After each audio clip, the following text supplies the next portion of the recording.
ICE units accused of kidnapping 170 innocent Americans in botched operation. At 3:17 a.m. on Tuesday, federal agents conducted what they're calling Operation Chaos, the largest domestic detention swoop targeting American citizens in modern history. 170 Americans, including 20 children, were taken from their homes without warrants, without lawyers, and without constitutional protections. The classified documents we've obtained reveal this wasn't an immigration enforcement error. It was a deliberate test of how far federal agencies can push beyond legal boundaries. Oh my God, that line gave me chills. The largest detention of American citizens in modern history. That's not immigration enforcement. That's something straight out of a nightmare. Imagine waking up at 3 a.m. and your husband, your kids, and your neighbors are just gone. No warrant, no explanation. Stay until the end because the Justice Department's internal communications about this operation expose a shadow enforcement protocol that fundamentally changes how federal agents operate on American soil. Night vision footage tells the story that mainstream media won't. The timestamps don't lie. 3:17 a.m. when federal agents executed simultaneous raids across 12 states. Map tracking reveals the scale. 170 American citizens detained, including 20 children, seized from their homes in the dead of night. These weren't immigration enforcement errors. These were American citizens with constitutionally guaranteed rights. The classified documents we've obtained through exclusive sources reveal coordination between ICE, DHS, and the DOJ. You've got These to be aren't kidding random me. operations. They're part of a systematic program designed to test the boundaries of federal enforcement power against American citizens on American soil. What you're seeing isn't just an immigration issue. This is a full-scale constitutional crisis. Legal experts confirm what the documents show. What you're about to hear will change how you see things. It's shocking, emotional, and downright heartbreaking. Trust me, by the end of this, you'll understand why the story had to be told. Based on ethnicity and activism rather than any legal violation. Professor Alan Mendoza, constitutional law expert at Georgetown University, explains, "What we're seeing is unprecedented in modern American legal history. That's Federal agents unreal. are operating well beyond established constitutional boundaries, detaining citizens without warrants, without charges, and without legal representation. The official statements from ICE and DHS claim these were routine enforcement actions, but internal communications tell a That's different beyond story. messed up. According to documents we've obtained, this was explicitly designed as what officials called a constitutional stress test, seeing how far federal agencies could push before facing consequences.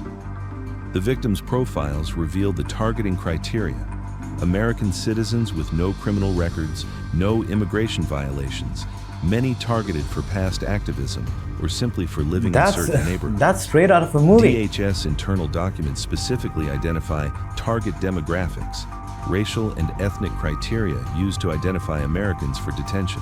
Leonardo Garcia Venegas, a 25-year-old U.S. citizen, was working at a construction site when masked agents from Homeland Security investigations arrived.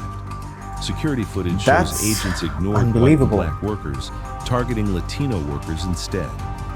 When Garcia Venegas began filming, agents grabbed him, twisted his arms, and attempted to take him to the ground while he repeatedly shouted, "I'm a citizen," even when he presented his real ID, which can only be issued to legal residents. That right there is the part that breaks me. They ignored everything else and everyone else and went straight for the Latino workers, even when one of them literally held up his real ID and said, "I am a citizen," and they still tackled him. That's not enforcement. That's profiling on steroids.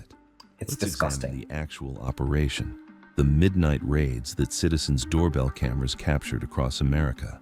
The coordination is evident as multiple location footage shows the same tactics deployed simultaneously. Unmarked vehicles, agents in tactical gear with no visible identification. No way that forced actually entry happened. without warrants. The terror of American families is visible in this footage. Children crying as parents are dragged away. Homes searched without warrants or legal authority. And the most disturbing pattern agents specifically targeting Americans who appeared to be of certain ethnic backgrounds. The detention process reveals another layer of constitutional violation. Americans held in immigration detention facilities designed for non-citizens. No access to lawyers, no phone calls, no constitutional protections. Medical emergencies ignored, including cancer patients denied treatment and traumatized children separated from parents. George Reitz, a disabled U.S. military veteran, was working security at a farm when agents broke his car window, pepper sprayed him, and threw him to the ground. He was held for 3 days without being allowed to make a phone call. His family only learned his whereabouts after his release. What's most disturbing? Reitz says agents knew he was a citizen, but didn't care. One DHS official laughed at him, saying he shouldn't have come to work that day, when Supreme Court Justice Brett Kavanaugh recently allowed immigration agents to consider race during sweeps. He claimed citizens shouldn't be concerned, writing that if officers learn that the individual they stopped is a U.S. citizen or otherwise lawfully in the United States, they promptly let the individual go. The evidence proves this completely false. Americans have been dragged, tackled, beaten, tased, and shot by immigration agents. They've had their necks kneeled on and been held outside in the rain in their underwear. Internal communications show agency coordination to suppress reporting on these detentions. A systematic media blackout, DOJ obstruction of habeas corpus petitions, and deliberate blocking of detainees' access to courts. The agencies coordinated their public narratives while internally documenting what they called acceptable casualties, that just American got dark citizens fast. caught up in the operations. But whistleblowers from within these agencies have come forward with evidence. An ICE agent who requested anonymity told us, "We were explicitly told not to check citizenship claims too carefully. The directive was to process first and verify later, knowing that meant constitutional rights would be violated." The scale of this constitutional crisis is only now becoming clear as legal scholars, human rights organizations, and congressional representatives from both parties demand immediate accountability. Protests have erupted nationwide as more Americans realize that what happened to these 170 citizens could happen to anyone. But the most disturbing revelation comes from the classified DOJ manual we've obtained, titled Domestic Enforcement Under Immigration Authority. This document reveals the existence of what officials call the shadow protocol, using immigration enforcement powers to detain American citizens outside of normal constitutional constraints. The manual outlines specific targeting criteria for American citizens, including those engaged in constitutionally protected activities like protests and political speech. It details procedures for expedited detention that deliberately bypass constitutional protections. That gave me chills. And most alarmingly, it includes lists of additional American citizens marked for potential detention in future operations. Legal experts confirm this represents a fundamental transformation of federal power. Immigration authority is being used as a loophole to bypass the constitutional protections that limit domestic law enforcement. Any American can now be detained under these protocols, held without charges, and denied access to legal representation. Federal court challenges are already underway as constitutional lawyers file emergency petitions on behalf of detained citizens. Congressional hearings have been scheduled to question agency heads about these constitutional violations. Criminal referrals are being considered for DOJ officials who authorize the operations. Yet the crisis continues. Families are still fighting for the release of citizen relatives. New raids using these same protocols are being planned according to internal documents.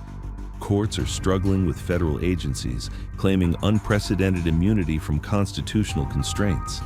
The stakes couldn't be higher for American democracy. I'm honestly speechless right now. These protocols represent a direct challenge to the constitutional limitations on federal power. When federal agencies operate beyond constitutional boundaries, no citizen is safe from arbitrary detention. U.S. Senator Alex Padilla learned this firsthand when he attempted to question DHS Secretary Kristi Noem about detained citizens.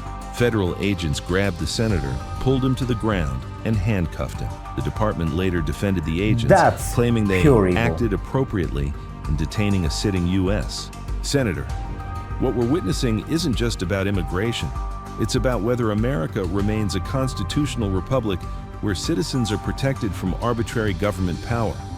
The classified documents, internal communications, and first-hand accounts we've obtained paint a disturbing picture of federal agencies, testing how far they can push beyond constitutional boundaries.